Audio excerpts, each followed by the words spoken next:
ঈদের দিন থেকেই নাটোরের চক বৈদ্যনাথ চামড়ার বাজার সরগরম। দরপতনে লোকসানের শঙ্কা, সংরক্ষণে খরচ বেড়েছে দাবি আড়তদারদের।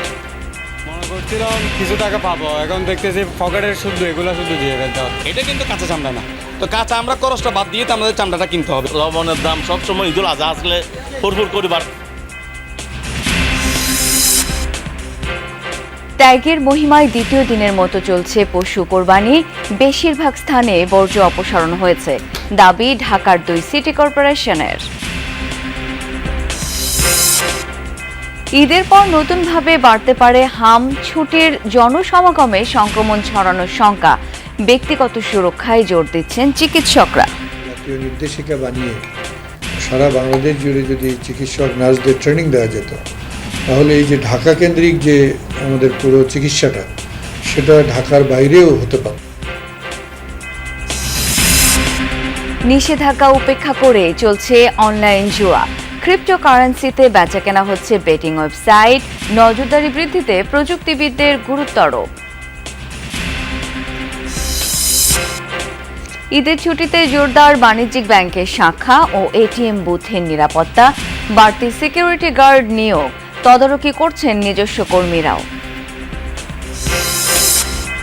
ভুল চিকিৎসায় রংপুরে কলেজ ছাত্রের পা হারানোর অভিযোগ। মানবেতর জীবনযাপন, অভিযুক্ত চিকিৎসকের বিরুদ্ধে ব্যবস্থা নেয়ার দাবি। 1-1.5 মাস আগে আমি সুস্থ সবল একটা ছেলে ছিলাম, কিন্তু এখন যদি আমি রাস্তা দিয়ে যাই, একজন মানুষ বলবে একটা পঙ্গু ছেলে যাচ্ছে।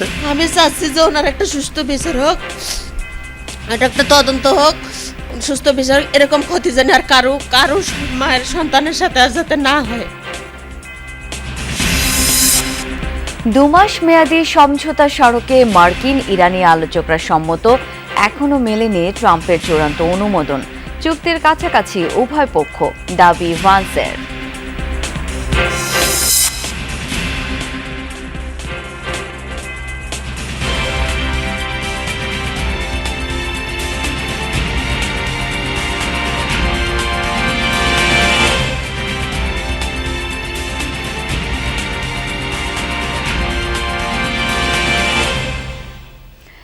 ঈদ মোবারক। আমন্ত্রণ যমুনা নিউজে। আপনাদের সাথে আছি আমি শাওন দত্ত। এতক্ষণ শিরোনামগুলো দেখছিলেন। বরাবরের মতোই ঈদুল আজহার দিন থেকে জমে উঠেছে নাটোরের চক বৈদ্যনাথের চামড়া বাজার। তবে কোরবানির পশুর চামড়ার ন্যায্য মূল্য পাচ্ছেন না, অভিযোগ বেশিরভাগ বিক্রেতার। আর আড়তদারদের দাবি, বাণিজ্য মন্ত্রণালয়ের বেঁধে দেয়া দামে কেনাবেচা করছেন তারা। চামড়া বাজারের নিরাপত্তা নিশ্চিতে কাজ করছেন প্রশাসনিক কর্মকর্তারা। নাটোর শহরের চক বৈদ্যনাথ এলাকা দেশের দ্বিতীয় বৃহত্তম এই চামড়ার বাজারে ছোট বড় মিলিয়ে আড়ত রয়েছে 2 শতাধিক। প্রতি বছর শুধু ঈদুল আজহাতেই দেশের মোট চামড়ার 30 ভাগ ঢাকার ট্যানারিগুলোতে পাঠানো হয় এখান থেকে। ঈদের দিন থেকে বাজার সরগরম হয়, দম ফেলার ফুসরত নেই শ্রমিকদের। সকাল থেকে রাত পর্যন্ত সময় কাটছে ব্যস্ততায়। চামড়াতে লবণ টবণ দিয়ে চামড়াগুলো সংরক্ষণ করে রাখবো, আমাদের এখন প্রচুর ব্যস্ততা। বরাবরের মতো এবারও কোরবানির পশুর চামড়ার দাম নির্ধারণ করে দিয়েছে সরকার। তবে মৌসুমী ব্যবসায়ীরা বলছেন, বড় গরুর ভালো মানের চামড়াও প্রত্যাশিত দামে বিক্রি করতে পারেননি তারা। অন্যদিকে আড়তদারদের দাবি, বাণিজ্য মন্ত্রণালয়ের বেঁধে দেওয়া দামেই চামড়া কিনছেন তারা। তবে লবণের দাম বেশি হয়, সংরক্ষণে বাড়তি খরচ হচ্ছে। 10 টাকা করে খাসি বরকি চামড়ার দাম দিছে। গরু চামড়া দেখাইছি 3টা, তার 2টা চলবে, একটা চলবে না। 4টা চামড়া আনিছি, 2500 টাকা দাম চাইছি, ওনারা দাম বলতেছে 2000 টাকা। সার বিক্রি করলাম 900 টাকা করে, আর গাভী 350 টাকা। লবণের দাম বেশি হওয়ার কারণে চামড়ার দামটা একটু বেড়ে যাচ্ছে। যেটা আমাদের ইয়ার মধ্যে আয়তের মধ্যে হচ্ছে সেটা নিচ্ছি, যেটা হচ্ছে না সেটা আরেকজন দিচ্ছে। ল্যাম্পিং চামড়াগুলো যখন নিয়ে আসতেছে তখন হচ্ছে আমরা এই চামড়াগুলো নিচ্ছি না, তখন ওনারা ক্ষতিগ্রস্ত হচ্ছে। চামড়া ব্যবসায়ী গ্রুপের নেতাদের দাবি, ন্যায্য দামেই কোরবানির পশুর চামড়া কেনাবেচা হচ্ছে। সপ্তাহখানেক পর থেকেই উত্তর ও দক্ষিণাঞ্চলের অন্তত 35 থেকে 40 জেলার চামড়া আসবে এই বাজারে। গোটা মার্কেটে যারা আড়তদার তারা ন্যায্য দামই দেয়, বিশেষ করে গরিব মিসকিনের হক মারে না। সরকার যে একটা মূল্য নির্ধারণ করেছে, আমরা যথাযথ সম্মান প্রদর্শন করে সেই মূল্যতে চামড়া কেনার প্রচেষ্টা চালিয়ে যাচ্ছি। আশা করি আমাদের এখানে কোনো ধরনের চামড়াতে সিন্ডিকেট হবে না। জেলা প্রশাসক জানান কেনাবেচা থেকে শুরু করে সার্বিক বিষয়ে প্রশাসনের নজরদারি অব্যাহত আছে। প্রশিক্ষণ দেওয়া হয়েছে চামড়াতে কিভাবে যথাযথভাবে লবণ দিয়ে চামড়া সংরক্ষণ করা যায়। এছাড়া আমাদের আড়তের ম্যানেজমেন্টের জন্য প্রপার সুষ্ঠু ব্যবস্থাপনার জন্য ইতিমধ্যেই আমাদের ম্যাজিস্ট্রেট নিয়োগ করা হয়েছে। ঈদের দিন থেকেই ক্রেতা বিক্রেতার হাঁকডাকে মুখরিত হয়ে উঠেছে দেশের দ্বিতীয় বৃহত্তম এই চামড়া বাজারটি। মৌসুমি ব্যবসায়ীরা বলছেন তারা চামড়ার প্রত্যাশিত দাম পাচ্ছেন না। অন্যদিকে আড়তদাররা বলছেন তারা সরকার নির্ধারিত দামেই চামড়া কিনছেন। সপ্তাহখানেক পর থেকেই দেশের 30 থেকে 35টি জেলার লবণযুক্ত চামড়া এখানে আসবে, সেই সাথে এই বাজারটি আরও সরগরম হয়ে উঠবে।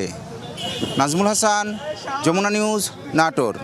গেল কয়েক বছরের মতো এবারও কাঁচা চামড়ার দরপতন অব্যাহত। সংগৃহীত চামড়ার নামমাত্র মূল্যে বিক্রিতে বাধ্য হয়ে হতাশ মৌসুমি ব্যবসায়ীরা। সেই পুরনো অভিযোগ, সিন্ডিকেটের কবলে দাম হারাচ্ছেন।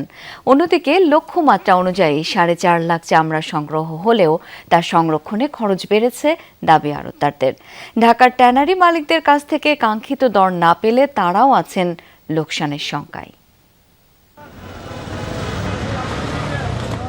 ট্রাকে ট্রাকে কাঁচা চামড়া আসছে চট্টগ্রামের আতুরার ডিপুতে। কোরবানি পশুর সংগৃহীত কাঁচা চামড়া লবণ মিশিয়ে এখানকার আড়তে সংরক্ষণ করা হয়। পাড়া মহল্লা থেকে চামড়া সংগ্রহ করে আড়তে বিক্রি করছেন মৌসুমি ব্যবসায়ীরা। তবে আগের কয়েক বছরের মতো এবারও প্রত্যাশিত দাম না পাওয়ার অভিযোগ তাদের। আমরা ভাবছিলাম সরকার যেভাবে লেট দিয়েছিল, আমরা ভাবছিলাম সামনে লেটটা ভালো খাবো, কিন্তু কিনে 200 টাকা আমার ট্রেনিং করতে আছে অনেক। 5 জন, তারপর গাড়ি ভাড়া 200 টাকা করে মূল হয়েছে, 350 টাকা কিনছি। মনে করছিলাম কিছু টাকা পাবো, এখন দেখতেছি পকেটের শুদ্ধ এগুলো শুধু দিয়ে ফেলতে হচ্ছে। আমরা জীবনে ব্যবসা করবো না, আমরা মাটির ভিতরে ফুলাই ফেলবো, আর এখানে আনবো না। মৌসুমি ব্যবসায়ীদের অভিযোগ, সিন্ডিকেটের মাধ্যমে কম দামে চামড়া কিনে নিচ্ছেন আড়তদাররা। সিন্ডিকেটের কারণে আমাদের মালগুলো আর বিক্রি করতে পারতেছি না। বড় বড় গরু 3-4 লক্ষ টাকার গরু এখানে আনছি, এগুলো মূল্য দিচ্ছে 100 টাকা। ওরা তো আমাদেরকে বিভিন্ন রকম অজুহাত দেখাচ্ছে, একটা চামড়ার প্রতি ওনাদেরকে 300 টাকা খরচ করতেছে। তো সরকার আসছে, অনেকেই মনে করছে যে এইবার চামড়া একটু দাম বাড়বে। সব সিন্ডিকেট ভাই, এগুলো সরকারে অনেকগুলো চাইছে, এখন সরকার কিনে নেই, এখন পাবলিকের সিন্ডিকেট মাল কিনতেছে আধা মূল্য। অন্যদিকে আড়তদারদের দাবি, লবণের মূল্য ও শ্রমিকদের মজুরি বেড়ে যাওয়ায় হিসেব করেই চামড়া কিনতে হচ্ছে তাদের। ভালোগুলো যদি 300 বেশি 500 বেশি ওই চামড়া বেচতে হবে আমার তো 100 টাকা, তো ফাত্তাটা ওখানে উঠতেছে না ভাই। আর তো লবণের দাম সবসময় ঈদুল আজহা আসলে ফুরফুর করে বাড়ে। যারা বলতেছে ওনারা একবার লবণ দিয়ে দেখো, আমরা যদি কোনো রকম সিন্ডিকেট করি ওনারা আমাদের সিন্ডিকেট আসুক বেচুক। আড়তদারদের ভাষ্য, অভিজ্ঞতার অভাবে বেশি দামে চামড়া কিনে অনেক মৌসুমি ব্যবসায়ী লোকসানে পড়ছেন। তবে এবার কোনো চামড়া নষ্ট হবে না বলেও আশ্বস্ত করেছে আড়তদার সমিতি। আসলে মৌসুমি ব্যবসায়ী যারা আছে তারা তো বুঝে না। ওনারা বলতে সরকার একটা রেট দিতে, সরকারের রেট দিয়েছে লবণ প্রক্রিয়াজাত চামড়া, এটা কিন্তু কাঁচা চামড়া না। তো কাঁচা আমরা খরচটা বাদ দিয়ে তো আমাদের চামড়াটা কিনতে হবে। এখানে দিবে অনেকে এখন চামড়া বেশি যায়, রাত্রে 12-1টার সময় আনে, হয়তো ওই সময় সমস্যা হয়। চামড়া ফেলে যাবো, আপনি তো দেখছেন প্রত্যেক বুধে লবণ নিয়ে চামড়া নিয়ে বুড়ে ফেলছে। এবার চট্টগ্রামে প্রায় 4 লাখ পিস চামড়া সংগ্রহের লক্ষ্যমাত্রা নির্ধারণ করা হয়েছে। সংগ্রহ কার্যক্রম চলবে টানা 3 থেকে 4 দিন। শহীদুল সুমন, যমুনা নিউজ, চট্টগ্রাম। ত্যাগের মহিমায় ঈদের দ্বিতীয় দিনেও পশু কোরবানি করছেন সামর্থ্যবান মুসলমানরা। রাজধানীর বিভিন্ন সড়ক আর অলিগলিতে তারা দিচ্ছেন কোরবানি। জানান, আল্লাহ সন্তুষ্টি অর্জনই প্রধান লক্ষ্য। উৎসবের আনন্দ ভাগ করে নিতে চান গরিব দুঃখীদের সাথে। মূলত ঈদুল আজহার প্রথম দিন সময় ও সুযোগের অভাবে যেসব পশু কোরবানি করা যায়নি, আজ সেসব কোরবানি করা হচ্ছে। অনেকেই সন্তানের আকিকার জন্য নির্ধারিত পশুটিও আজ কোরবানি করবেন। কোরবানির পর নিজ উদ্যোগে বর্জ্য অপসারণ করছেন সবাই। বৃহস্পতিবার সিটি কর্পোরেশনের নির্ধারিত জায়গার পাশাপাশি রাজধানীর অলিগলি, রাজপথ, বাড়ির গ্যারেজ কিংবা ফুটপাতেও হয়েছে পশু কোরবানি, যা ঘিরে পরিবারের ছোটদের আগ্রহই ছিল বেশি।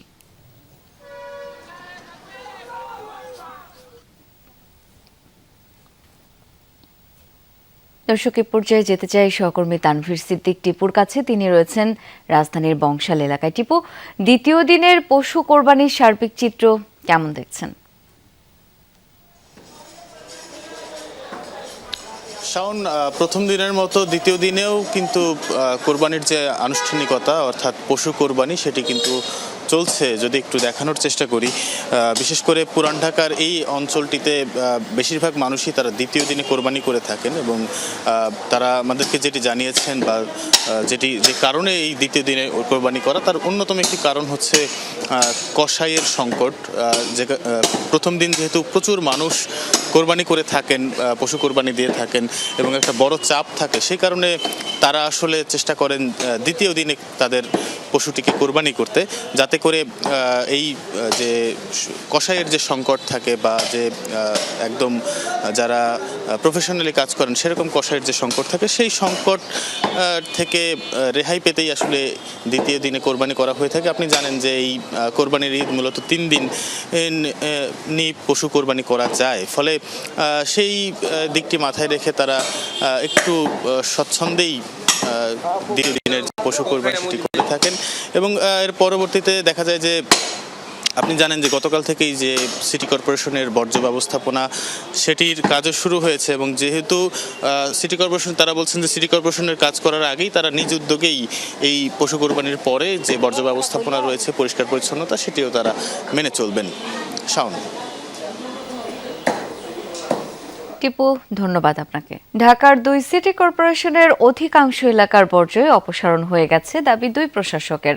12 ঘন্টার মধ্যে নগরীকে পরিচ্ছন্ন করতে বৃহস্পতিবার দুপুর থেকেই কমপক্ষে 29,000 কর্মী কাজ করছেন। রাতে এক ব্রিফিংয়ে জানানো হয় শনিবার পর্যন্ত পরিষ্কার কার্যক্রম চলবে। ঈদের দিন 12 ঘন্টার মধ্যেই কোরবানির বর্জ্য অপসারণে প্রধানমন্ত্রীর নির্দেশনা অনুযায়ী দুপুর 2টা থেকে কাজ শুরু করেন ঢাকার 2 সিটি কর্পোরেশনের প্রায় 29,000 পরিচ্ছন্নতা কর্মী। এখান থেকে আমাদের দামটাকে করে আমিনবাজার ল্যান্ডফিল্ডে স্থানান্তর করতেছি আমরা। ব্লিচিং পাউডার, ফিনাল, তারপর স্যাভলন পর্যাপ্ত পরিমাণ আছে, এগুলো আমরা আবার এগুলো বর্জ্য ক্লিয়ার করার পরে আমরা এগুলো আবার ছিটিয়ে দিব। তাই নির্ধারিত সময়ের আগেই অনেক এলাকা পরিষ্কার হয়ে যায়। এতে সন্তোষ প্রকাশ করেন নগরীর বাসিন্দারা। সিটি কর্পোরেশনের কাজের অগ্রগতি জানাতে রাতে ব্রিফ করেন 2 প্রশাসক। জানান পরিচ্ছন্নতা কার্যক্রম চলবে টানা 3 দিন। সরকার ঘোষিত 12 ঘন্টার আগে যেই টার্গেট দেওয়া হয়েছে, আমরা আশা করছি সেই টার্গেট অলরেডি আমাদের কাছে ফুলফিল হয়ে গেছে। এই সময়ের মধ্যে আমরা সেটা কভার করতে পারবো। আর তারপরেও এটা তো আমরা বলেছিলাম যে এরপরেও যদি বাকি থাকে সেগুলো আমরা সংগ্রহ করব। তবে বিকেলের দিকে বাড়ি থানার একটি জায়গায় কিছু বর্জ্য পড়ে থাকতে দেখা যায়। স্থানীয়রা অভিযোগ তোলেন পরিচ্ছন্নতা কর্মীদের বিরুদ্ধে। অর্ধেক নিচে অর্ধেক তুলে না, পরে আমি কইলাম যে তাইলে ওইগুলো পরিষ্কার করে নিয়ে যাও। কয় আমরা কষ্ট করে নিয়ে যেতেছি, আমাদের কোনো বেনিফিট নাই, মাংস দেন না। আমি বলছিলাম, বলে যে মাংস দেন নাই, আমাদের ময়লা নেওয়া যাবে না। বিষয়টি প্রশাসকের নজরে আনা হলে দ্রুত ঘটনাস্থল পরিদর্শন করেন তিনি। তবে তার আসার খবরে তড়িঘড়ি করে পুরো এলাকার আবর্জনা সরিয়ে নেয় পরিচ্ছন্নতা কর্মীরা। এখন যদি এরকম কোনো কিছু থাকে আমরা এই বিষয়টাকে খতিয়ে দেখব। আপনি জানার অভিযোগ করার সাথে সাথে কিন্তু আমি এবং আমার অফিসাররা আমরা ছুটে চলে আসছি। ঈদের দিন থেকে পরিচ্ছন্নতা কার্যক্রম চলবে শনিবার পর্যন্ত, জানিয়েছে 2 city corporation. Faisal Mahmud, Jamuna news, Dhaka. চট্টগ্রামে দ্বিতীয় দিনের মতো চলছে কোরবানির বর্জ্য অপসারণের কার্যক্রম। এই বিষয়ে জানবো, যুক্ত হচ্ছেন শহীদুল সুমন। সুমন, বন্দর নগরীতে বর্জ্য অপসারণ কার্যক্রম কতটা সম্পন্ন হয়েছে, বিস্তারিত জানাবেন। শাওন, সিটি মেয়র ঘোষণা দিয়েছিলেন রাত 8টা, অর্থাৎ ঈদের দিন রাত 8টার মধ্যেই যে বর্জ্য সেটি অপসারণ করা হবে এবং আমরা দেখছি সিটি কর্পোরেশনের কয়েক হাজার পরিচ্ছন্নতা কর্মী, তার সাথে স্বেচ্ছাসেবক, বিভিন্ন রাজনৈতিক দলের কর্মী, তারা কিন্তু গতকাল সারাদিনই বর্জ্য অপসারণের কাজে আসলে লিপ্ত ছিল। মেয়র দুপুরে বিভিন্ন স্থান পরিদর্শন করেন। বেশিরভাগ পাড়া মহল্লার যে কোরবানি বর্জ্য সেটি আসলে অপসারণ হয়েছে। তবে সিটি কর্পোরেশনের যারা পরিচ্ছন্নতা কর্মীরা বিভিন্ন অলিগলি থেকে বর্জ্যগুলো নিয়ে এসেছে, সেগুলো কিন্তু বিভিন্ন ময়লার ভাগার, অর্থাৎ রাস্তার পাশে যে ময়লার ভাগারগুলো রয়েছে সেখানে তারা এনে ফেলেন এবং সেই জায়গাটাই থেকে সিটি কর্পোরেশনের যেই ট্রাক রয়েছে সেগুলো নিয়ে কিন্তু ডাম্পিং স্টেশনে দিয়ে আসে। আমরা দেখছি বিএনপি অফিসের পাশে, অর্থাৎ নগরীর কাজীরদেউরি বিএনপি অফিসের পাশে যে ময়লার ভাগার রয়েছে সেখানে বেশ ময়লা রয়েছে, এখনো পর্যন্ত সেটি সেটি অপসারণ হয়নি, অর্থাৎ সিটি কর্পোরেশনের যে ময়লাবাহী গাড়ি রয়েছে সেই গাড়িতে করে এখনো পর্যন্ত কিন্তু ময়লাগুলো এখান থেকে নিয়ে যাওয়া হয়নি। সব মিলিয়ে নগরবাসী বলছেন আসলে এই যে সড়কের পাশে যেই ময়লা আবর্জনা কিংবা বর্জ্যগুলো রয়েছে সেখান থেকে যেমন দুর্গন্ধ ছড়াচ্ছে তেমনি কিন্তু আসলে জীবাণুও ছড়িয়ে পড়ার আশঙ্কা রয়েছে। ফলে দ্রুত মেয়রের যে ঘোষণা সেই ঘোষণা অনুযায়ী সড়কের পাশে ময়লার ভাগা থেকেও যাতে ময়লাগুলো অপসারণ করে সেটি আসলে নগরবাসীর দাবি। শাওন, অনেক ধন্যবাদ সুমন আপনাকে। ঈদের দ্বিতীয় দিনেও ঢাকা ছাড়ছেন অনেকে। রাজধানীর বিভিন্ন বাস টার্মিনাল ও কাউন্টারের সামনে অপেক্ষা করতে দেখা যায় যাত্রীদের। জানান, রাস্তাঘাট ফাঁকা হওয়ায় আরামদায়ক যাত্রা নিশ্চিত করতেই ঈদের দ্বিতীয় দিন বাড়ি যাচ্ছেন তারা। অনেকে ঈদের প্রথম দিন ঢাকায় পরিবারের সাথে উদযাপন শেষে দ্বিতীয় দিন অন্য আত্মীয়দের সাথে ঈদের আনন্দ ভাগাভাগি করতে যাচ্ছেন। যশোর এক্সটেন্ডেড ফ্যামিলি আছে, সো সবার সাথে বাকি ঈদের খুশিটা ভাগ করে নেওয়ার জন্য এই তড়িঘড়ি করে ঈদের পরের দিনই ঢাকা যশোর উদ্দেশ্যে যাত্রা। প্রথম দিন আমি এখানেই করি, এখানে আমার বাড়ি আর কি, আর এর পরের দিন আমরা চলে যাই। ঈদের আগে অনেক রাস্তাঘাটে রাশ থাকে, যানজট থাকে, এই জন্য আর বাচ্চা কাচ্চা নিয়ে যাচ্ছি তো, যার জন্য আর কি এই ঈদের পরের দিন যাওয়া। ঈদের পর আরও ভয়াবহভাবে বাড়তে পারে হামের প্রকোপ। শঙ্কার বিষয় হলো এই নিয়ে কোনো আগাম সতর্কতাও নেই স্বাস্থ্য অধিদপ্তরের। নিজ নিজ জেলায় ভালো চিকিৎসা না পেয়ে বেশিরভাগই হচ্ছেন ঢাকামুখী। মার্চ থেকে শুরু হওয়া সংক্রমণে এখন পর্যন্ত 565 জনের প্রাণ গেছে, যাদের বেশিরভাগই শিশু। আক্রান্তের সংখ্যা কমপক্ষে 65,000। রাব্বি শেখের ক্যামেরায় সুমাইয়া ঐশী রিপোর্ট। বাড়ি ফেরার এই ঢলে বইছে আনন্দের বন্যা। প্রিয়জনদের সাথে ঈদ করতে এবার ঢাকা ছাড়ছেন প্রায় 1.5 কোটি মানুষ। তবে বাড়ি ফেরার উচ্ছ্বাসের আড়ালেই দানা বাঁধছে ভয়ানক শঙ্কা, হামের উচ্চ প্রাদুর্ভাব। ছোট্ট আরিয়ানের বয়স মাত্র 11 মাস। শিশুটির এই ছটফট দেখে বোঝা যায় ছোট্ট শরীরটাতে কতটা অসহ্য যন্ত্রণা। এর আগে চিকিৎসা যাহা হয়েছে, চিকিৎসার মাধ্যমে এটা শরীরের ভিতরে কোনো ডক্টরই ধরতে পারে নাই। আরিয়ানের মতোই হাসপাতালে কাতরাচ্ছে আরও কত শিশু। ঢাকার বাইরে ভালো চিকিৎসা না পাওয়ায় আক্রান্তদের আনা হচ্ছে ঢাকায়। সিরাজপুর দেখাইছি, ওখানে ভালো করে হয় না, তারপরে মাদারীপুরে গেছি, মাদারীপুর দেখাইছি, কিলিংয়ে হয় না, এবার গেছি সদরে। ওখানে মাত্র 2 জন নার্স আছে, তারা পর্যাপ্ত পরিমাণে কোনো ট্রিটমেন্ট দিতে পারে না এবং হসপিটাল খুবই নোংরা। এখানে ট্রিটমেন্ট ভালোই পাচ্ছি, কিন্তু ওখানে তত পাই নাই, মানে সিট পাই নাই, আমাদেরকে এখানে পাঠিয়ে দিছে। বছর কয়েক আগেও জানা ছিল একজনের জীবদ্দশায় হাম হতে পারে একবারই, অথচ 9 মাস বয়সী সিদ্রাতুলের 1 মাসের ব্যবধানে হাম হয়েছে 2 বার। ওষুধ দিয়েছিল, বাসায় ট্রিটমেন্ট খাওয়াইছে, সেরে গেছে। এখন আজকালকে বিগত 4 দিন যাবত জ্বর ঠান্ডা সারছে না। এখন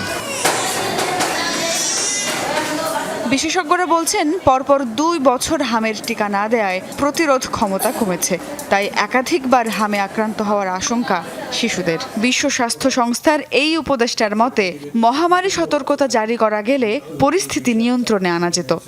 মহামারী ঘোষণা করা হলে এর অর্থ বরাদ্দ পাওয়া যেতে পারত, একটা জাতীয় একটা পরিকল্পনা, আপৎকালীন পরিকল্পনা তৈরি করা যেতে পারত এবং এটা একটা জাতীয় নির্দেশিকা বানিয়ে সারা বাংলাদেশ জুড়ে যদি চিকিৎসক নার্সদের ট্রেনিং দেওয়া যেত, তাহলে এই যে ঢাকা কেন্দ্রিক যে আমাদের পুরো চিকিৎসাটা, সেটা ঢাকার বাইরেও হতে পারত। ঈদের পর হামের প্রাদুর্ভাব আরও বাড়ার শঙ্কা। তবে এ নিয়ে স্বাস্থ্য অধিদপ্তরের কি কোনো পূর্ব প্রস্তুতি আছে? অতিরিক্ত মহাপরিচালকের দাবি, প্রাদুর্ভাব এখন কমছে, তাই জোর দেয়া হচ্ছে টিকায়। পুরো 1 মাসের ভ্যাকসিনেশন প্রোগ্রামটা যদি কভার করে 1 মাস যায়, তাহলে আমরা বুঝতে পারবো যে ইমিউনিটি ডেভেলপ করছে। হাম থেকে শিশুদের দূরে রাখতে করোনার মতোই আশপাশের জনকে পরতে হবে মাস্ক এবং ঘরে ফিরে ভালোভাবে হাত মুখ পরিষ্কার করারও পরামর্শ দিচ্ছেন চিকিৎসা বিশেষজ্ঞরা। হাঁচি কাশির মাধ্যমে খুব দ্রুত ছড়িয়ে পড়ছে ভাইরাসজনিত এই হাম। এলাকায় ভালো চিকিৎসা না হয় প্রায় সবাইকে চলে আসতে হচ্ছে ঢাকায় চিকিৎসার জন্য। এখন প্রশ্ন হচ্ছে, ঈদের পরে হামের যেই বিস্ফোরণের আশঙ্কা করছেন বিশেষজ্ঞরা, তার জন্য কতটুকু প্রস্তুত ঢাকা? তাই এখন থেকেই এলাকা পর্যায়ের হাসপাতালগুলোকে অত্যন্ত শক্তিশালী প্রস্তুতি নেওয়ার পরামর্শ দিচ্ছেন বিশেষজ্ঞরা। একই সঙ্গে সচেতনতা বাড়ানোর উপরেও জোর দেওয়া হচ্ছে। সুমাইয়া ঐশী, যমুনা নিউজ, ঢাকা। নিষিদ্ধ হলেও তা থোড়াই কেয়ার করছে অনলাইন জুয়ারিরা। বেটিং সাইটের বিজ্ঞাপনে সয়লাভ সোশ্যাল মিডিয়া। ক্রিপ্টোকারেন্সিতে কেনাবেচা চলছে এসব ওয়েবসাইটে। জুয়া চক্রের কয়েকজনকে মাঝে মধ্যে গ্রেপ্তার করা হলেও প্রসার ঠেকানো যাচ্ছে না। সরকার বলছে জুয়া প্রতিরোধে শিগগিরই আধুনিক আইন প্রণয়ন হবে। তবে নিরবিচ্ছিন্ন মনিটরিং ব্যবস্থায় জোর দিচ্ছেন প্রযুক্তিবিদরা। মাসুম খানের ছবিতে বিস্তারিত জানাচ্ছেন তানভীর সিদ্দিক টিপু। টাকা ডিপোজিট করার পরে আর কি প্রেডিকশন করা লাগে, এটা মেইন। তারপরে বিটটা করা লাগে, পুরোটাই লাখের উপরে প্রেডিকশনের উপর। দেশ জুড়ে ভাইরাসের মতো ছড়িয়ে পড়েছে অনলাইন জুয়া। বেটিং গেমিং করে সহজে টাকা আয়ের নেশায় বুঁদ তরুণ সমাজের অনেকে। কিন্তু আসলেই কি বাড়তি আয়ের মাধ্যম অনলাইন জুয়া? আপনি যে বেটটা জিতেন, তো বেটটা জিতার পরে ওই হিসাবটা থাকে ওদের কাছে যে আপনি কত জিতছেন, কত হারছেন, কত টাকা ঢুকাইছেন। কিন্তু লাভ সবাইকে দেয় না। লাভ দেয় মনে করেন 1000 মানুষের ভিতরে মাত্র 5 জন অনেক ভালোভাবে লাভ পাবে, কিন্তু বাকি যে 995 জনের টাকাটা রাখা দিবে। ফেসবুক ইউটিউবে ঢুকলেই চোখে পড়ে গেম খেলে বেটিং করে টাকা উপার্জনের বিজ্ঞাপন, যেখানে দেখা মেলে দেশীয় তারকাদের মুখ। আবার ফেসবুকের বিভিন্ন গ্রুপে গ্রুপে চলে বেটিং সাইট কেনাবেচা। সাইট তৈরি করে এমন একজনের সাথে ক্রেতা সেজে কথা হয় যমুনা টেলিভিশনের। জানালেন সাইট কিনতে হলে তাকে পেমেন্ট করতে হবে ক্রিপ্টোকারেন্সিতে। আমি বাইন্যান্স থেকে নাম্বার দিব, ওরা কল দিবেন, বলবেন যে আমি টাকা পাঠাতেছি, আপনি টাকা দিয়ে দেবেন আর স্ক্রিনশট দিয়ে দিবেন, তাহলে হবে। আমি $1 কিনে নিই। বাট আমরা পার্সোনাল ডকুমেন্টে কখনো পেমেন্ট নিই না, কারণ ভাই আমাদের অনেক কয়টা সাইট চলতেছে মার্কেটে। আপনিও সেফে থাকবেন, আমিও সেফে থাকবেন। বাতলে দিলেন বেটিং সাইট চালিয়ে বড়লোক হওয়ার পথ। এখন যেরকম আছেন টাকাগুলো এইভাবে চলাফেরা করবেন। পারলে সাজেস্ট করবো যে কিছু টাকা হয়ে গেলে বাইরে দেশে বড় কান্ট্রিতে চলে যাবেন, 1-2 বছর থাকবেন, তারপর দেশে এসে আপনার বাড়ি কার যত ইচ্ছা করেন, সমস্যা নেই। মাঝে মাঝে অনলাইন জুয়ায় জড়িতদের গ্রেফতারের কথা জানায় আইন শৃঙ্খলা রক্ষাকারী বাহিনীর গোয়েন্দা বিভাগগুলো। সম্পৃক্ততা মেলে বিদেশি নাগরিকদেরও। সম্প্রতি স্বরাষ্ট্রমন্ত্রী ঘোষণা দিয়েছেন বেটিং ও জুয়া প্রতিরোধে একটি আধুনিক আইন প্রণয়নে কাজ করছে সরকার। জুয়া, বেটিং, অনলাইন জুয়া কঠোরভাবে নিয়ন্ত্রণের জন্য এই অপরাধগুলোর জন্য আলাদা একটা আইন প্রণয়ন আমরা হাতে নিয়েছি। আশা করি ইনশাআল্লাহ আগামী সেশনে সেই আইনটা আমরা পাবো। আমরা যুগ উপযোগী একটা আইন আনতে পারবো বেটিং এবং জুয়া, অনলাইন জুয়া, অফলাইন জুয়া এগুলোকে অ্যাড্রেস করার জন্য। তবে শুধু আইন প্রণয়নেই সমাধান দেখছেন না প্রযুক্তি বিশেষজ্ঞরা। তারা বলছেন এসব চক্রকে মোকাবিলায় দরকার নিরবচ্ছিন্ন মনিটরিং ব্যবস্থা, পাশাপাশি তরুণদের সম্পৃক্ত করার পরামর্শ তাদের। একজনকে আপনি 5 বছর ট্রেনিং দিয়ে বয়স্ক লোককে আপনি যা শেখাতে পারবেন, একটা 12 বছর বা 15 বছরের ছেলে বাসায় বসে বসে আসলে এই ধরনের অন্যায় দেখা গেল আধা ঘন্টায় বের করে ফেলেছে যে কোথা থেকে আসতেছে, কোন আইপি থেকে আসতেছে, কোন লোক করতেছে, কোথায় টাকা জমা হচ্ছে। সে give them a option to help the government, যেটা হয়তো একটা খুব ভালো পার্টনারশিপ হতে পারে। আলাদা একটা ডিপার্টমেন্ট দরকার, আলাদা একটা টিম দরকার, যেই টিমের কাজই হবে সারাদিন তারা এটা মনিটর করা।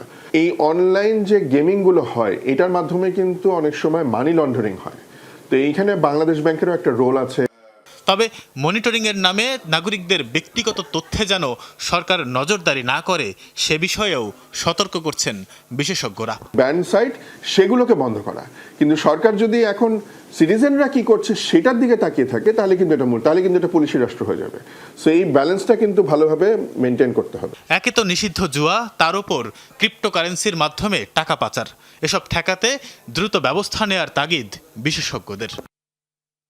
তানভীর সিদ্দিক টিপু, যমুনা নিউজ, ঢাকা।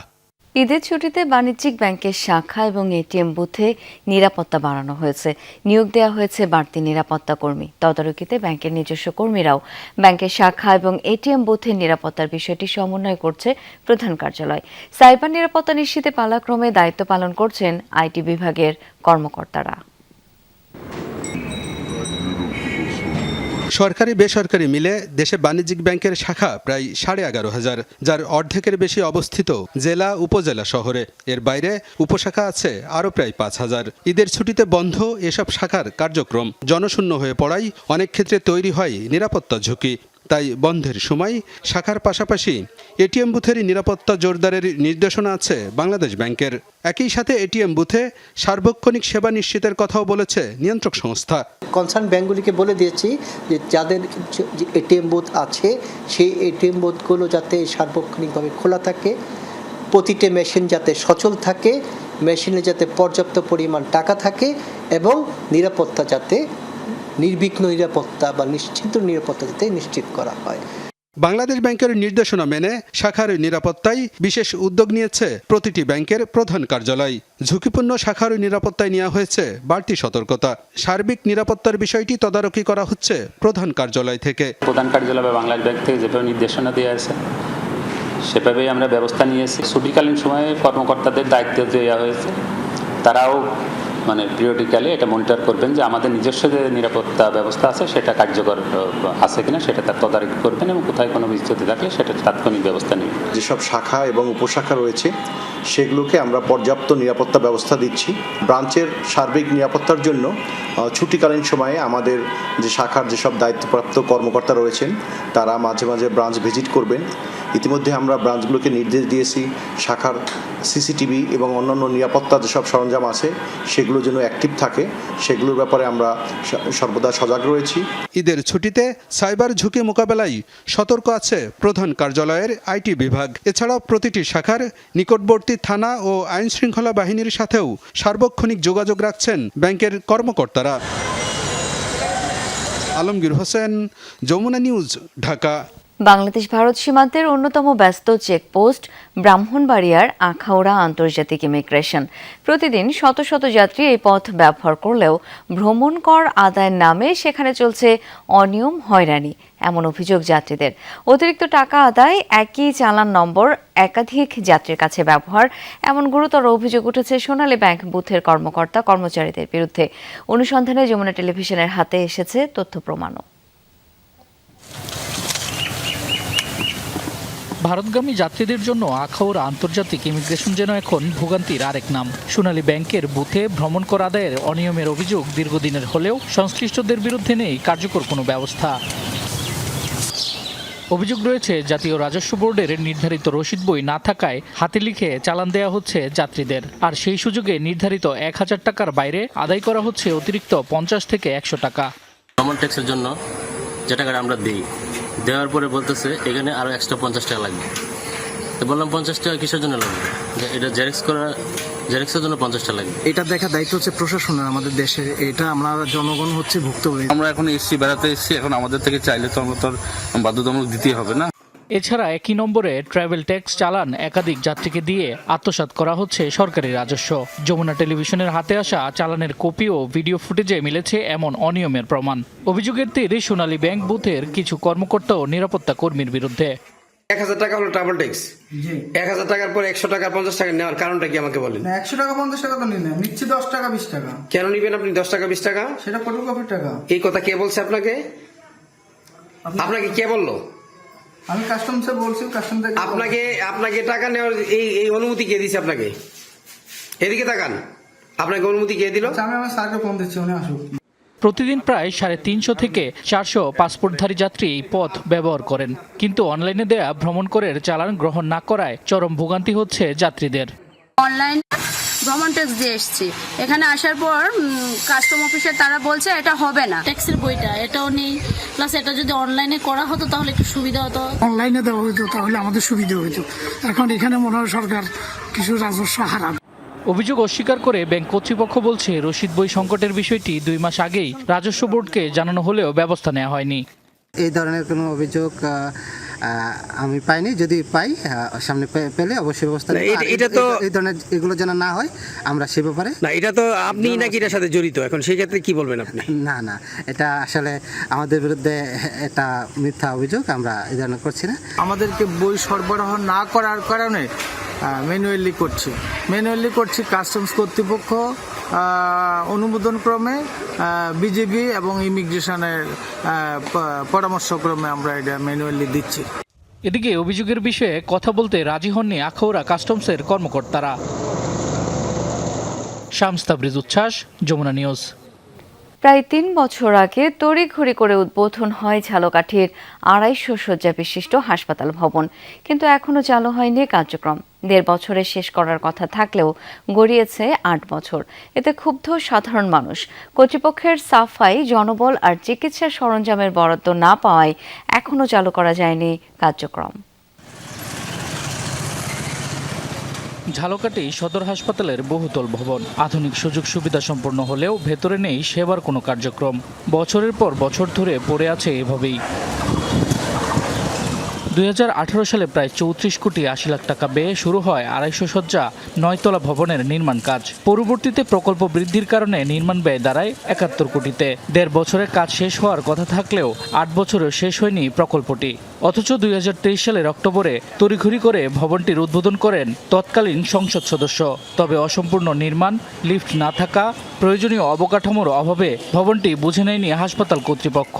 হাসপাতালটি উদ্বোধন করা হলেও 4টি লিফট না আসার কারণে এই হাসপাতালটির এখন পর্যন্ত কার্যক্রম শুরু করতে পারেনি। কোটি কোটি টাকা ব্যয় করে এই পিছনে 250 বেড হসপিটালটি উদ্বোধন করে রেখেছে, কিন্তু সেটা চালু করছে না। কি কারণে করছে না এটার জবাবদিহিতা দেওয়ার মতো এই অঞ্চলে মনে হয় যে কেউ নেই। নতুন ভবনে যখন এমন অবস্থা, তখন ঠিক পাশের সদর হাসপাতালে তীব্র ভোগান্তি নিয়ে চিকিৎসা নিচ্ছেন জেলার কয়েক লাখ মানুষ। 1983 সালে 50 শয্যা দিয়ে যাত্রা শুরু করা এই হাসপাতালটি পরবর্তীতে 100 শয্যায় উন্নীত হয়, যেখানে প্রতিদিন গড়ে 500-র বেশি রোগী চিকিৎসা নিতে আসেন। যে বর্তমানে যে ক্লিনিক আছে, মেডিকেল আছে, মেডিকেলে মানুষ অনেক কষ্ট পাচ্ছে। অতি দ্রুত কাজ সম্পন্ন করা হোক এবং আমাদের চিকিৎসা সম্প্রসারিত করা হোক। এই প্রতিষ্ঠানটা যদি দ্রুত চালু হয়, রোগীদের জন্য অনেক ভালো হবে। দ্রুত চালু হলে এই ঝালকাঠি জেলা এবং আশেপাশের যেসব উপজেলা আছে সেই সব এলাকার লোক বরিশালে না গিয়ে ঝালকাঠিতে সে চিকিৎসাটা পাবে। কর্তৃপক্ষ জানায় অবকাঠামো ও যন্ত্রপাতি ঠিকঠাক থাকলে খুব শীঘ্রই নতুন ভবনের কার্যক্রম চালু হবে। নতুন ভবনের নিচতলা, দোতলায় এবং 3 তলায় আমরা জরুরি বিভাগ, বহির্বিভাগ এবং প্যাথোলজি এবং ডায়াগনস্টিক সেকশন আমরা শিফট করে ফেলবো। এটা চূড়ান্ত প্রক্রিয়াধীন আছে। আমরা আশা করতেছি এই মাসের শেষ নাগাদ বা আগামী মাসের প্রথম দিকে আমরা সেখানে উঠবো। প্রায় 8 লাখ মানুষের চিকিৎসার আশার কেন্দ্র এই হাসপাতাল, কিন্তু কাজের ধীরগতি আর সমন্বয়হীনতায় সেই স্বপ্ন এখনো আটকে আছে দেয়ালের মাঝেই। শামস তাবরিজ উচ্ছ্বাস, যমুনা নিউজ। ঈদ মানে উৎসব আর প্রিয়জনদের সঙ্গে সময় কাটানো, কিন্তু মাত্র 20 বছরেই সেই আনন্দ থেকে বঞ্চিত আবু জাফর মোহাম্মদ বেলাল হোসেন। তার বাড়ি রংপুরের পীরগঞ্জে। ভুক্তভোগী ও স্বজনদের অভিযোগ, পরীক্ষা নিরীক্ষা ছাড়া চিকিৎসা দেয়ায় এমন পরিণতি। অভিযুক্ত চিকিৎসককে একাধিকবার ফোন করলেও তাকে পাওয়া যায়নি। তবে হাসপাতাল কর্তৃপক্ষ বলছে, ভুক্তভোগীর সাথে সমঝোতার চেষ্টা করছেন তারা। রংপুর পীরগঞ্জের বাসিন্দা আবু জাফর মোহাম্মদ বেলাল হোসেন। আশা ছিল পড়াশোনা শেষে বড় কর্মকর্তা হবেন, হাল ধরবেন পরিবারের। তবে হঠাৎই একটি সড়ক দুর্ঘটনা কেড়ে নিয়েছে সব আনন্দ। এখন স্টিলের 2টি ক্রাচের ওপর ভর করে চলে বেলালের প্রতিটি দিন। 28 মার্চ পীরগঞ্জ বাসা থেকে বেরিয়ে মোটরসাইকেলে করে শহরে যাচ্ছিলেন। পথে দুর্ঘটনার শিকার হয়ে ব্যথা পান হাঁটুতে। পরবর্তীতে উপজেলা স্বাস্থ্য কমপ্লেক্সে প্রাথমিক চিকিৎসার পর যান মিঠাপুকুরের রয়্যাল হেলথ সিটি হসপিটালে ডাক্তার উত্তম কুমার রায়ের কাছে। চিকিৎসা চলাকালে পা অসাড় অনুভূত হওয়ায় উন্নত চিকিৎসার জন্য যান রংপুরে অর্থোপেডিক্স বিশেষজ্ঞ ডাক্তার শফিকুল ইসলাম শফিক ও ডাক্তার মোস্তাফিজার রহমান সুজনের কাছে। তারা দুজনই দ্রুত ঢাকায় যাওয়ার পরামর্শ দেন বেলালকে। 1-1.5 মাস আগে আমি সুস্থ সবল একটা ছেলে ছিলাম, কিন্তু এখন যদি আমি রাস্তা দিয়ে যাই, একজন মানুষ বলবে একটা পঙ্গু ছেলে যাচ্ছে, একটু প্রতিবন্ধী যাচ্ছে, আসলে আমি কথাগুলো আমি আসলে সহ্য করতে পারবো না। 6 এপ্রিল জাতীয় হৃদরোগ ইনস্টিটিউটে আনা হলে বেলালকে পাঠানো হয় জাতীয় অর্থোপেডিক্স হাসপাতাল ও পুনর্বাসন কেন্দ্রে। পরীক্ষায় ধরা পড়ে ভুল চিকিৎসায় পায়ে পচন ধরেছে। এমন পরিস্থিতিতে কেটে ফেলা হয় বেলালের ডান পায়ের হাঁটুর উপর থেকে নিচের অংশ। ভুক্তভোগী ও স্বজনদের অভিযোগ, রয়্যাল হসপিটালে পরীক্ষা নিরীক্ষা ছাড়া চিকিৎসা দেয়ায় এমন পরিণতি। পছন্দ যেহেতু ধরছে, এখানে শুধু এটা উঠতেই থাকে উপরে। তখন আমি বাবা হয়ে কি আর কিছু না করতে পারি, আমি কী করলাম, কাটার জন্য আমি পরিস্থিতি ইয়ে করলাম, নিচে গেলাম, পাটা কেটে দিল। আমার বিশ্বাস এটা হচ্ছে অবশ্যই উত্তম কুমার রায় স্যার মানে ট্রিটমেন্টের ব্যাঘাত ঘাটার কারণেই আমার ছেলের পাটি কাটতে হচ্ছে। আমি চাচ্ছি যে ওনার একটা সুস্থ বিচার হোক, এটা একটা তদন্ত হোক, উনি সুস্থ বিচারক, এরকম ক্ষতি জানি আর কারো মায়ের সন্তানের সাথে আর যাতে না হয়। ডাক্তারের ভুল চিকিৎসার কারণে আমি এটা হয়েছে, এটা আমি দৃঢ়তার সাথে বলতে পারি। আমার বাবা যখন ডাক্তারের সাথে কথা বলতে যায় তখন ওনারা বলে, আসলে আমার তো এটা রোগ নির্ণয় হতো আমার হচ্ছে এমআরআই দিলে, আমার সিটি স্ক্যান দিলে, তখন ওনারা বলে আমাদের এখানে সিটি স্ক্যান মেশিন নাই বা এমআরআই নাই, বিধায় আমরা হচ্ছে দেই নাই। খুবই মহব্বত ছেলের উপরে, বুঝছেন, এই সামনে এই রকম নাটি দড়ি বেড়া আবার এটা সহ্য হতেছে না। আমরা তো হলো ভালোর জন্য ভালোর কাছে গেছি, সেখানে ওনার হলো মূর্খতার কারণে যে এত বড় একটা দুর্ঘটনা। এ বিষয়ে জানতে রয়্যাল হসপিটালে গেলেও পাওয়া যায়নি অভিযুক্ত ডাক্তার উত্তম কুমারকে। একাধিকবার ফোন করলেও সাড়া মেলেনি তার। আর হাসপাতাল কর্তৃপক্ষ বলছে ভুক্তভোগীদের সাথে বিষয়টি নিয়ে সমঝোতা হয়েছে তাদের। সঙ্গে সঙ্গে রেফার করে দিল, ওনার কাগজের মধ্যে আছে। যাই হোক, পরবর্তীতে মানে উনি একটা মানবিক ব্যাপারের কথা বলছিল, ওই ছেলেটা যেটা প্লাস্টিক পা নিতে অবশ্য এই জায়গায় একটা সিচুয়েশন হয়েছে। পীরগঞ্জের জাহাঙ্গীরাবাদ এলাকার মকবুল হোসেন ও বুলবুলি দম্পতির 2 সন্তানের মধ্যে বড় বেলাল চট্টগ্রামের বাংলাদেশ নৌবাহিনী কলেজ থেকে 2024 সালে এইচএসসি পাশ করে অনার্সে ভর্তি হন পীরগঞ্জ সরকারি শাহ আব্দুর রব কলেজে। Sarkar Majharul Mannan, Jamuna news, Rangpur. Israeli drone হামলায় লেবাননে 2 শিশুসহ একই পরিবারের মোট 4 জন বাংলাদেশি আহত হয়েছেন। এই তথ্য নিশ্চিত করেছে দেশটিতে অবস্থিত বাংলাদেশ দূতাবাস। জানানো হয় বৃহস্পতিবার সকালে নাবাতিয়া এলাকায় ড্রোন হামলা চালায় ইসরায়েলি বাহিনী। এতে মোহাম্মদ মমিন, তার স্ত্রী জৈনা আক্তার ও তাদের 2 সন্তান আহত হন। তাদের রাগেব হার্ব হাসপাতালে চিকিৎসা দেওয়া হচ্ছে, তবে তাদের সাইদা এলাকায় স্থানান্তর করা হবে জানিয়েছে বাংলাদেশ দূতাবাস। ইরানের সাথে যুদ্ধ শুরুর পরেই লেবাননে হামলা চালাচ্ছে ইসরায়েল। সম্প্রতি দেশটির দক্ষিণাঞ্চল থেকে বাসিন্দাদের সরে যাওয়ার নির্দেশ দিয়েছে আইডিএফ। 2 মাস মেয়াদী একটি সমঝোতা স্মারকে সম্মত হয়েছেন যুক্তরাষ্ট্র ও ইরানের শান্তি আলোচনার প্রতিনিধিরা। সংশ্লিষ্ট সূত্রের বরাত দিয়েই তথ্য জানিয়েছে মার্কিন গণমাধ্যম অ্যাক্সিওস ও বার্তা সংস্থা এএপি। তবে এখনও স্মারকটির বিষয়ে চূড়ান্ত অনুমোদন দেননি মার্কিন প্রেসিডেন্ট ডোনাল্ড ট্রাম্প। সমঝোতা অনুসারে হরমুজ প্রণালী দিয়ে যাতায়াতকারী জাহাজ থেকে টোল আদায় করতে পারবে না তেহরান। 30 দিনের মধ্যে সরাতে হবে সব মাইন। বিনিময়ে ইরানের উপর থেকে কিছু নিষেধাজ্ঞা তুলে নেবে যুক্তরাষ্ট্র। 60 দিনের মধ্যে ইরানের সমৃদ্ধকৃত ইউরেনিয়ামের কী ব্যবস্থা হবে সেই সিদ্ধান্ত নেবে উভয় পক্ষ। এক্সিওসের প্রতিবেদনে বলা হয়, এই বিষয়ে আরও কিছুদিন ভাবতে চান মার্কিন প্রেসিডেন্ট। তেহরানের তরফ থেকেও কোনো মন্তব্য আসেনি। ইরানের সাথে শান্তি চুক্তির খুব কাছাকাছি যুক্তরাষ্ট্র, কিন্তু এখনও তা হয়নি, এমন মন্তব্য করেছেন মার্কিন ভাইস প্রেসিডেন্ট জেডি ভ্যান্স। যদি ধরে নেই যে একটি চূড়ান্ত সমঝোতায় সক্ষম হব, তাহলে বলা যায় আমরা হরমুজ প্রণালী আবারও খুলে দিচ্ছি। এরই মধ্যে তাদের সামরিক শক্তিকে ধ্বংস করেছি। আমরা এমন অবস্থানে আছি যেখানে আমরা তাদের পারমাণবিক কর্মসূচিকে শুধু এই প্রেসিডেন্টের আমলেই নয়, দীর্ঘমেয়াদেও পিছিয়ে দিতে পারি। এখনও সেখানে পৌঁছায়নি, কিন্তু খুব কাছাকাছি আছি। আর সে কামানগির নিজ উদ্যোগে নতুন এই আকাশ প্রতিরক্ষা ব্যবস্থা তৈরি করেছে ইরান। এই তথ্য জানিয়েছে দেশটির আধা সরকারি গণমাধ্যম ফার্স নিউজ। দাবি, এর মাধ্যমে সম্প্রতি মার্কিন MQ-9 রিপার ড্রোন ভূপাতিত করেছে IRGC। একে ভূমি থেকে উৎক্ষেপণযোগ্য স্বল্প পাল্লার মিসাইল সিস্টেম বলছেন বিশ্লেষকরা। শত্রু ড্রোন কিংবা বিমানের তাপ শনাক্ত করে হামলা চালায় এটি। ইরানের আকাশসীমা থেকে সম্প্রতি এই মার্কিন নজরদারি ড্রোন MQ রিপার ধ্বংস করে ইরানের IRGC। হরমুজ প্রণালীর কাছে কেশম দ্বীপে ভূপাতিত হয় সেটি। 2 দিন আগের এ ঘটনায় ইরান আর্শ-এ কামানগির এয়ার ডিফেন্স সিস্টেম ব্যবহার করেছিল বলে জানিয়েছে দেশটির আধা সরকারি গণমাধ্যম ফার্স নিউজ। প্রাচীন কল্পকাহিনীতে বিদেশি আক্রমণকারীদের থেকে পারস্যকে রক্ষা করতেন ধনুর্বিদ আরশ। তার নাম থেকেই এয়ার ডিফেন্সটির এই নামকরণ। ফার্স নিউজের প্রতিবেদনে দাবি করা হচ্ছে, নতুন এই আকাশ প্রতিরক্ষা ব্যবস্থা দেশেই তৈরি করেছে তেহরান। এই ব্যবস্থায় রয়েছে স্টেলথ প্রযুক্তির বিমান শনাক্তের সক্ষমতা। সমরাস্ত্র বিশ্লেষকরা বলছেন, ইরানের অন্যান্য স্বল্প পাল্লার সারফেস টু এয়ার প্রতিরক্ষা ব্যবস্থার মতোই কাজ করে এই আর্শ-এ কামানগির এয়ার ডিফেন্স সিস্টেম। সম্ভবত এটি একটি pop up surface two air missile system. এতে ইলেকট্রো অপটিক্যাল বা তাপ নির্ভর গাইডেন্স প্রযুক্তি ব্যবহৃত হয়েছে। এ ধরনের এয়ার ডিফেন্স সহজে স্থাপন ও উৎক্ষেপণ করা যায়। সাম্প্রতিক যুদ্ধে ইরানের আকাশ প্রতিরক্ষা ব্যবস্থার বড় একটি অংশ ধ্বংস করে দিয়েছে মার্কিন ও ইসরায়েলি যৌথ বাহিনী। এ কারণেই বিশ্লেষকরা বলছেন অল্প খরচে এসব প্রতিরক্ষা প্রযুক্তি বানিয়ে যুক্তরাষ্ট্র ইসরায়েলকে চাপে রাখতে চাইছে দেশটি। এতে দূর থেকে ব্যয়বহুল ক্ষেপণাস্ত্র দিয়ে হামলা চালাতে বাধ্য হবে শত্রুপক্ষ। ইরানের এসব সমরাস্ত্র প্রযুক্তি খুব বেশি আধুনিক বা পুরোপুরি সমন্বিত নয়। যদি যুক্তরাষ্ট্র বা ইসরায়েল ইরানের পাল্টা জবাব দেওয়ার সক্ষমতা পুরোপুরি ধ্বংস করতে না পারে, তাহলে তাদের প্রতিটি নতুন হামলাই উপসাগরীয় অঞ্চলে উত্তেজনা বাড়ার ঝুঁকি তৈরি করবে। পাশাপাশি হরমুজ প্রণালীতে আরও অস্থিরতা সৃষ্টি হতে পারে। এতে যুক্তরাষ্ট্রে গ্যাসের দামে প্রভাব পড়ে। বিশেষজ্ঞরা বলছেন ইরানের প্রতিরক্ষা শিল্প বেশ সমৃদ্ধ।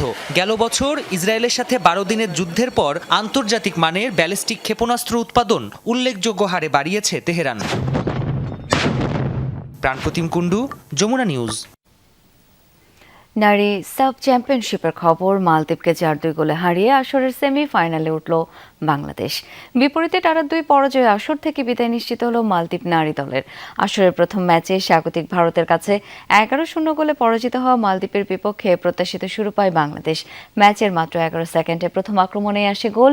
লাল সবুজ জার্সিতে নিজের চতুর্থ ম্যাচে এসে স্কোর শিটে নাম তোলেন আনিকা সিদ্দিকী।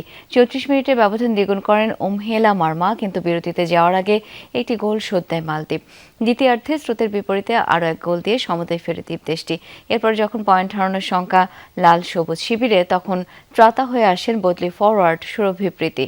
আর ম্যাচের শেষ বাঁশির আগে 4-2 গোলের স্বস্তির জয় নিশ্চিত করেন কোহাতি কেস্কো। রোববার গ্রুপের শেষ ম্যাচে ভারতের বিপক্ষে লড়বে বাংলাদেশ। নেইমারের বিশ্বকাপ খেলা নিয়ে জেগেছে নতুন শঙ্কা। কাফ মাসল ইনজুরির কারণে 2 সপ্তাহ ব্রাজিলিয়ান এই তারকাকে বিশ্রামে থাকতে হবে। এ তথ্য নিশ্চিত করেছেন ব্রাজিলের মেডিকেল স্টাফ প্রধান রদ্রিগো লাজমার। 17 মে সান্তোস কুরিতিবা ম্যাচে ডান পায়ের কাপ মাসলে চোট পান নেইমার। এরপর থেকে মাঠের বাইরে ফরওয়ার্ড, এমনকি ব্রাজিলের প্রথম আনুষ্ঠানিক অনুশীলন সেশনেও ছিলেন অনুপস্থিত। অবশ্য অনুশীলন ভেন্যুতে গেছেন তিনি, তবে সতীর্থদের সঙ্গে মাঠে নামেননি। চূড়ান্ত মেডিকেল পরীক্ষার উপর নির্ভর করছে রোববার পানামার বিপক্ষে তিনি প্রথম প্রস্তুতি ম্যাচে খেলবেন কিনা। তবে এই মুহূর্তে সম্ভাবনা নেই বললেই চলে। অবশ্য চোটের কারণে বিশ্বকাপ মিস করার আশঙ্কার কথা উড়িয়ে দিয়েছেন নেইমার নিজেই। এই ছিল যমুনা নিউজে। ধন্যবাদ এতক্ষণ সাথে থাকার জন্য।